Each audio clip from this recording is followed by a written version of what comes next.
everybody knows Hot Ones, and the trajectory of this thing is incredible. You're like that's the prototype. That's the dream for people is they go, I have an idea.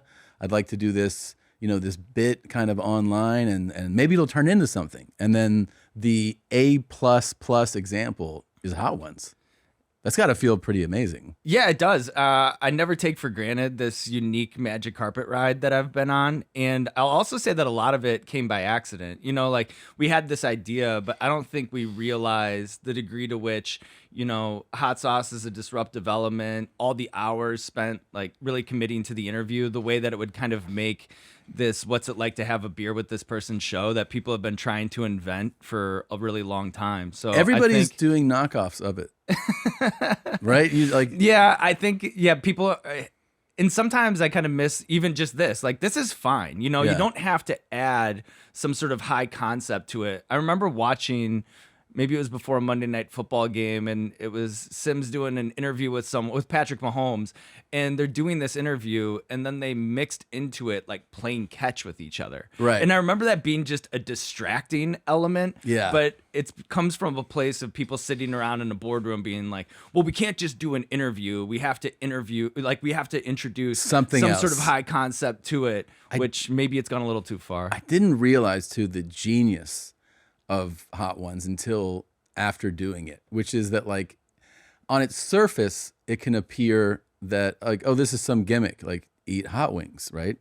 But the thing that happens is that when you have something like hot sauce, it disrupts your natural guard. Yeah. So as these questions progress and you're uncomfortable, you're speaking in a way that you would not normally speak. And that's really the magic. You're like, because like you could do it with alcohol, but then you have like, it's different, right? You have your inhibitions are kind of like, it's making you, it's going to affect you for a longer period, right? You're going to be drunk eventually. But this is like this temporary thing that throws off your equilibrium and your judgment. All of a sudden, it's like truth serum. It's truth serum is what it is.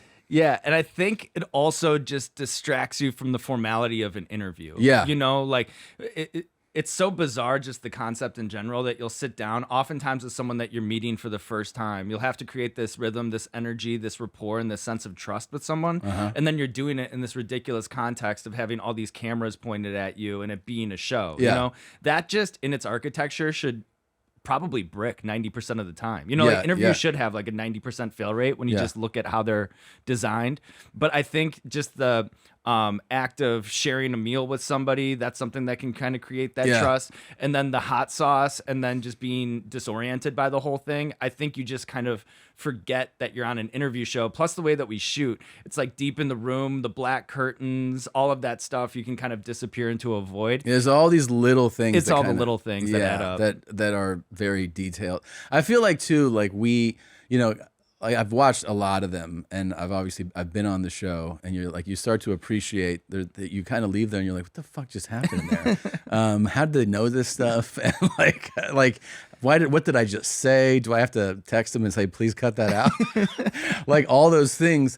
But I feel like also you're so good at interviewing that I think your next, like at some point you're going to stop doing it. Right. You're our next Charlie Rose. Oh. Yeah. I mean, I think he was the man, and then he like peed on someone. I forget what it was. Yeah. And then they stopped letting him do the show. Do interviews, But we need the guy who gives the really good in-depth interview. Well, thanks. I appreciate the compliment. Well, half compliment. It's a real compliment. Yeah. Yeah. Shout out to Charlie Rose. I'm still a fan. Yeah, I think interviewing is it's something that I don't think anyone's naturally good at in the beginning, and I think you only get better by the reps and all the hours that you have to put in. So that's always what I've just tried to stay committed to, is the next interview, trying to make it a little bit better than the next one, and just keep building those things. And what do you advise for an interview? Like if somebody was like, how do you give a good interview? Like what's your take on it?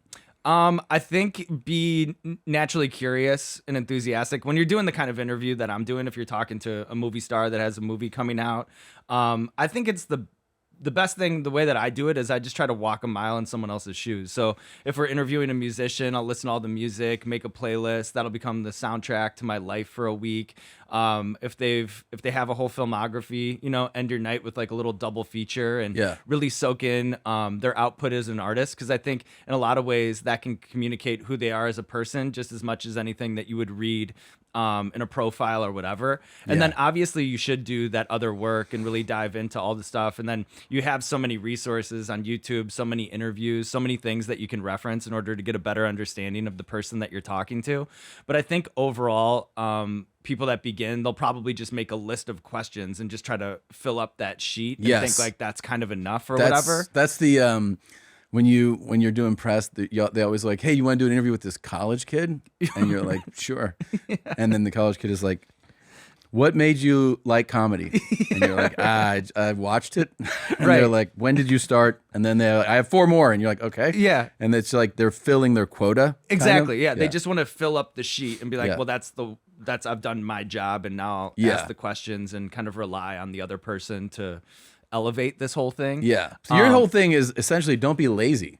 That's basically, and that's hard you guys to do put in sometimes. It's effort. You have to put effort. You guys put time and effort into it. I think it's obvious. Like when you do the show and when you watch the show, you're like, oh, they didn't just like go tell us about your movie.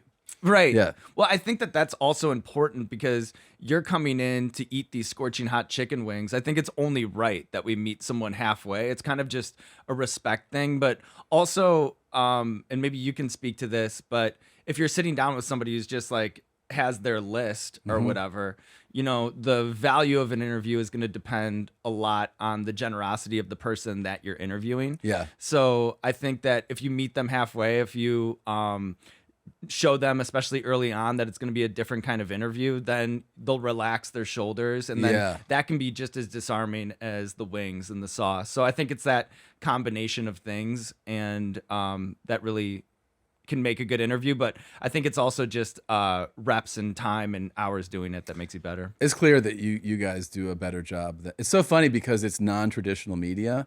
And then you go, this is like, it's online versus like a ABC show or something. And you're like, yeah, but you guys did a way better interview. Like you guys did a way better interview. And then it gets probably, even though you guys it's wildly popular and you have so many views, I'm sure there's a percentage of the public that like, I don't watch this chicken wing shit. Like, they're like, I want to watch the traditional thing where I learn nothing about this person. Yeah, I think so too. But I think that's really changing a lot because, obviously there's the eyeball situation, like so many eyeballs now on these internet shows, and then the production is flattened so much. When you're looking at something on YouTube, it looks just as good as it does on those network shows. And then when you think about where a lot of these shows, I'll include ours, live in culture, the kinds of guests they have in, the numbers that they put up, I think that kind of separating those two things it's just a matter of time before that disappears, because I think all of that is flattened so much. I think you're right. It's widely reported that the show has been sold, but you still get to operate it. So now that you're legit wealthy, what are the bitches like, dude?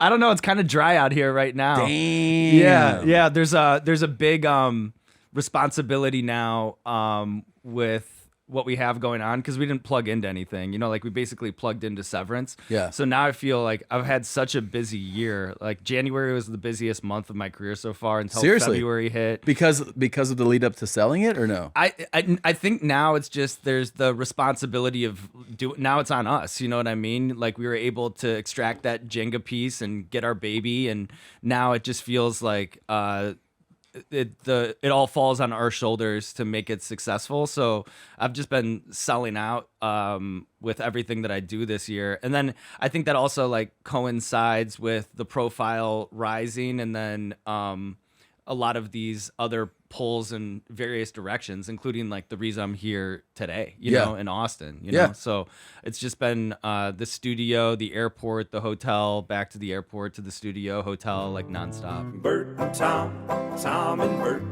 One goes topless while the other wears a shirt. Tom tells stories and Bert's the machine.